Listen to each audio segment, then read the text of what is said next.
Mes invités, est-ce que le pouvoir d'achat, c'est quelque chose qui vous interpelle? Est-ce que ça, même si on a les moyens quand on est un acteur, un comédien, un réalisateur connu ou même un animateur, est-ce que les prix, quand même, la valse des étiquettes vous... Non, mais le pouvoir d'achat, c'est important. Non, c'est important. Mais le Français a-t-il le pouvoir d'acheter? Alors, le Français a par contre le pouvoir de trouver des idées pour moins dépenser. C'est-à-dire qu'il s'adapte. Et c'est le but de l'émission, c'est pas de montrer qu'on peut plus, c'est de montrer qu'on trouve des idées. En voici une. À Paris, entre 8h et 18h, il y a 30 000 véhicules tous les jours qui cherchent à se garer en même temps. Pendant ce temps-là, vous avez quitté votre parking. On a recensé comme ça, il y a 450 000 places disponibles dans la journée. Il y a peut-être quelque chose à faire. Eh bien, c'est possible. Je vous propose de suivre Vincent et Nicolas. Ils vivent à Lille, ils ont trouvé le bon moyen.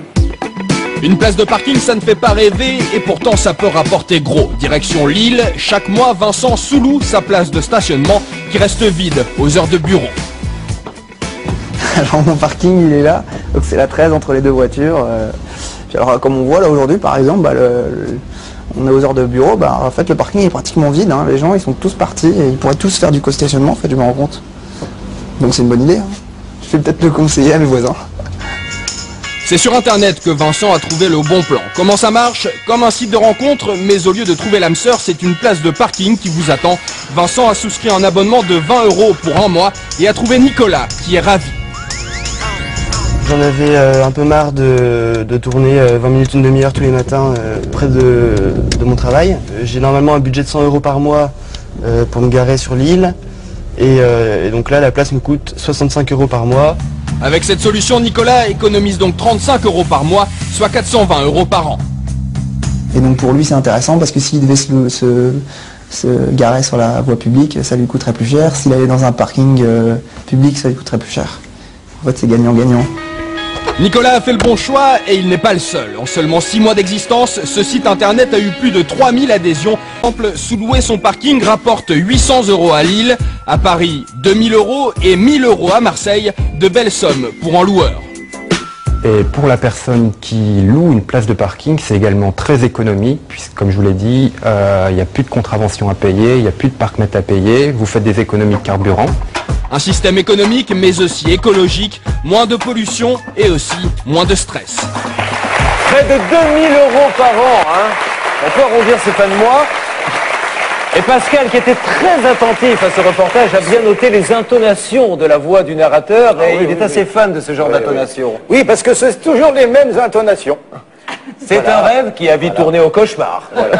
Entre France Info et puis les intervieweurs de... Une perturbation qui va sur Midi-Pyrénées va arriver sur la Languedoc-Roussillon en quelques zones descentes à prévoir en fin de journée. Ah non, Michel moi, ce que je Colano, préfère dans ces cas-là, Ça, c'est les grandes surfaces, ça. Ah, oui. ça aussi, oui. Vous confondez, c'est les points route en hélicoptère. Ah, ça, nous c'est retrouvons depuis l'hélico François Pichon. Comment est la circulation au-dessus de Paris ce soir? Merci François, nous en saurons plus tout à l'heure. Maintenant, revenons, mais c'est vrai. Et c'est le drame. Et là, Et c'est le drame. c'est pas là, c'est la vraie phrase. Je l'ai fait pendant des années. Je vous écoute, J'ai cher presque ami. inventé. Je vous écoute. Et là, c'est le drame. Ouais, c'est ça. Répétez. Est-ce qu'il le fait Et bien? là, c'est le drame. Voilà.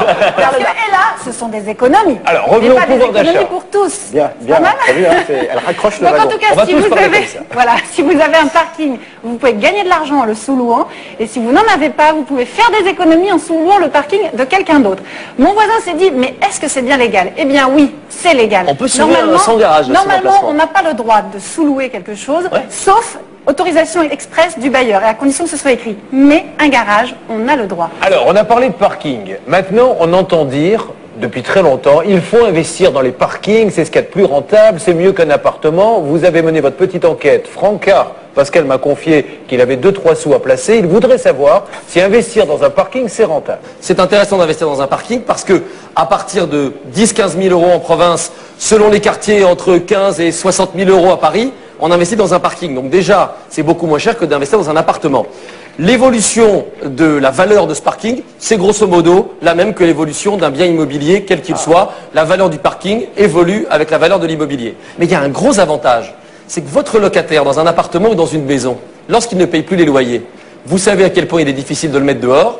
Lorsque c'est dans un parking, votre locataire, vous prenez une dépanneuse, vous lui demandez de venir, vous prenez la voiture, vous la mettez dehors, vous mettez une petite barrière à la place et vous n'êtes plus embêté, vous pouvez le louer à quelqu'un d'autre. Alors, est-ce que vous avez, oui forcément, les PV avec le théâtre, avec votre vie, d'aller vous garer tous les soirs devant un théâtre, est-ce que vous avez eu beaucoup de PV où vous faites vraiment attention, ou des fois vous dites, bon je la laisse là et puis on verra bien s'il passe ou pas, si elle passe, les contractuels? Bah, des fois, on a des passe-droits. Des fois, je mets même l'affiche avec mon nom. J'ose faire ça, oui, bien sûr. Quelle honte, oui. quelle honte. Conseil numéro 1, vous faire passer pour Pascal Légitimus, mettre l'affiche. Vous savez pourquoi? Parce qu'il y a beaucoup d'antillais chez les... D'accord.